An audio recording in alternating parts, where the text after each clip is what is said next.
seen it. What is that? Is that a shark? Let's get out of here. Because, yeah, never seen it before. Who knows what that dorsal fin is? Already surrounded by ladies, best day ever. We have the lovely Melissa, and we have Charlotte, and now we're working with our two amazing dolphins. And the one right in front, who is working with, sure, send them both at once. Thank you. Helen and Hannah. Oh, right. That is how nice. See where they used to get the biggest crowds of applause. I can't do that.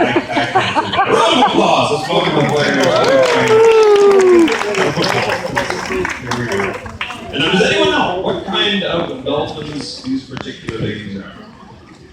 Because if you've seen or met a dolphin before up close, usually it's a bottlenose dolphin in warmer waters, but this is what is known as a Pacific white-sided dolphin. And yes, they are neighbors of ours. And what is it like to actually work with a Pacific white-sided dolphin? Well, tell us a little bit more on the dock, ladies and gentlemen. Our lovely Melissa. Thanks so much, Alex. Well, dolphins are what we refer to as rescue and rehabilitated animals. They were both found in big fishing nets off the coast of Japan and brought to a rehabilitation facility where they were deemed non-releasable. But luckily for us, we've been able to provide them with a permanent home here at the Wild Coast. Now, working with me today is the beautiful Hannah. Hannah has been here since 2005, and I have been fortunate enough to build and maintain a trusting relationship with her in order to provide her with the best possible care through training and regular checkups. Everything that we learned from Hannah and Helen's healthcare can also be used by researchers and veterinarians in order to gain a better understanding of these mysterious dolphins. In fact, every day that you spend with them reveals more information about their species as well as their individual personalities, which, believe it or not, are just as different as you and I. But most importantly, Helen and Hannah remind us every day that we still have so much to learn about cetaceans. Thank you, Melissa. And yes, cetaceans is the general term that's given to whales, dolphins, and porpoises. They all fall under that umbrella. And yes, we have a cetacean here. Let's learn about this one. Pacific white-sided dolphins. Usually when looking at these things, you like to figure out what is the range for this particular animal. And the people that have named these animals have made it nice and easy for us. It is in the name. Where do you find it? They're found in the Pacific Ocean! But not all parts of the Pacific. Generally speaking, the northern portion, the range extends from northern Mexico through our part of the world all the way over to Japan, and mostly in open water. So it's only a couple places coastally where you will actually find them. And if we have anyone here from British Columbia, count yourself lucky, you've got some awesome neighbors. If you're not from British Columbia, I'm sure you've got cool neighbors as well, but we got dolphins. And so yeah, I'm curious, does anyone here ever want to turn that passion for cetaceans into becoming a cetacean researcher? Maybe even part-time. Because if you do live here, or even if you're visiting, if you happen to spot one of the 23 different kinds of cetaceans we have off our coastline, you can submit your sighting, like a scientist, to a website. It's known as wildwhales.org. You can see the signs on the habitat. Researchers want to know where and when did you see what you think you just saw? And then that information is used to further our understanding of the species as a whole. However, there are 23 different kinds of cetaceans out there. If you're thinking, I'm no cetacean expert, how can I identify them all?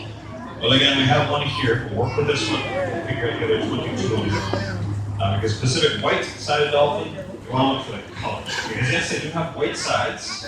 They also have a type of camouflage known as counter-shading. And a lot of ocean animals have this. First, dark a little bit white or very white on the belly. And you can imagine if you're a fish underneath looking up, you may not notice the dolphin until you're eating. Likewise, if you're up top looking down and the animals are underwater, if you're a dolphin predator, you may not notice it because that dark side blends in with the bottom of the ocean. Apart from color, you're trying to identify the species, again, the size is another good way to get an idea. Helen and Hannah, they are adults, Pacific white-sided dolphins. Much smaller, different color than an orca or a killer whale. Again, much larger than, say, harbor porpoises. We've got Jack and Daisy and harbor porpoises on the backside for good bears. But the best way to identify them is, of course, to get a picture. And so if we have any photographers here, if you haven't taken pictures already, I encourage you to try and get pictures of them while they're moving. Because if you are, even, was anyone seen, say, something like this from occasionally we hear reports people are lucky enough, to see these animals from the boat. So usually they don't stand still for you, they are moving. And so you waste a lot of pixels getting splashes of water, well, don't don't despair. Even with our two here, as long as you get one key part of their body, you can usually tell them apart as well as the species. And that is, of course, their dorsal fin. It is as unique as our own fingertips, and even Helen and Helen. Easy ways to tell them apart.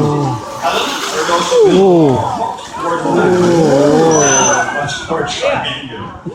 So again, yeah, even if you only get the dorsal fin, the people that work with these animals, they've got catalogs of individual Pacific roadside dolphins that they're able to track and keep track of because, well, people report seeing them, which is really cool. Something we do have to mention, especially talking photography, can you get too close to your subject matter if you're trying to get a picture of a cetacean off our coastline?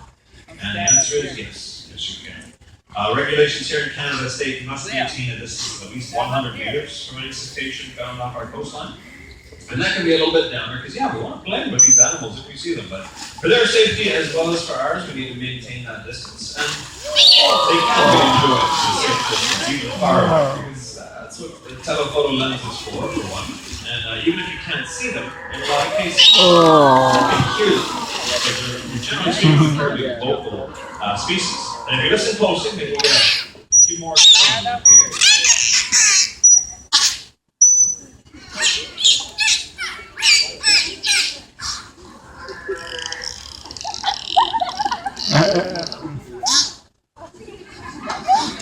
Everyone loves the raspberry for some reason. A round of applause for the raspberry. Now, it's a big part of our programs here, showcasing the local capabilities, the amazing energetic nature of these animals, because we know if you've never seen it before, it's amazing. However, our hope is that people will see and yes, hear this off our coastline as well. And as was mentioned, Helen and Hannah, they are rescued animals. Helen, you notice her pectoral fins are a little bit different because she was rescued, rehabilitated, Whoa! human care, and that's why she is here with us. And so, yes, almost got it. We use these animals to demonstrate, for one, how hard their rostrum is, that front end. That's how they defend themselves against sharks, and that's why they're able to pretty much shoot a field goal with their nose, which is really cool. But beyond that, working with these animals to perhaps answer some research questions that would be very difficult to train animals in the open ocean. One study finished up recently, a metabolic study, actually looking at, well, how much food do these animals eat, how much energy do they need? And we know they're very acrobatic, and certainly displays you can see here, and yeah, if you've ever seen these animals off our coastline, very rarely are they standing still. Very hydrodynamic and moving speeds of up to 35 kilometers an hour. Which, when you think of the speed of an inside standing car is only 30, that was a typical attack. Yeah, it's amazing. But these are couch potato behaviors. How much energy does this take? And to answer that question, we didn't have to train a research behavior that was fairly unique and somewhat boring. We didn't have to train them to stand still. Which, if you're working with mammals or raising a mammal right now, some mammals don't stand still when you want them to. But once they were trained to stand still or station, we could ask them to do that inside a metabolic dome and measure the respiration, oxygen to carbon dioxide, get a resting baseline, crunch some numbers, and finally in 2012, that study finished up. A really big number in terms of calories. 15,000 calories on a daily basis. Do that. Be a dolphin off our coastline. And to put that in perspective, for people, we're about 1,500 calories on average. That's 10 times the food energy. These warm-blooded mammals eat off our coastline if we want them to be off our coastline. So there's implications for seafood sustainability and making sure that we're not draining the ocean with all their food as well as things we like to eat. An interesting story, one that would be hard to tell without these two. And of course, if we didn't have an audience to tell it to, well, what would be the point?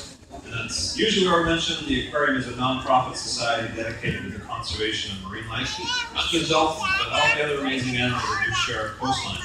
And we know that, well, because people are passionate as well, that's why wild whales has been going for about 30 years. So we hope that, yeah, now you get a little bit more information. Hopefully you will go out there, keep your eyes on the water, because we've got some awesome neighbors. But we need to end. We need to end on a high note. And also a thank you, because we are a non-profit, and the only way that we can do what we do is because people come to our doors and get to know us, and more importantly, we're but on behalf of myself and the trainers, our remarkable Pacific Dolphins, Calvin and Hannah, thanks so much for joining us. And enjoy the rest of your day here. That's the easiest thing to shoot.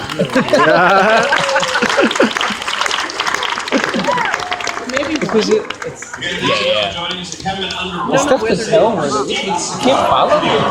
Oh, you little seagull. If you haven't been underwater, say hello. Lots of information about the research that's going on here that has happened, it is ongoing, and if you'd like to see that in action, consider becoming a member. It does pay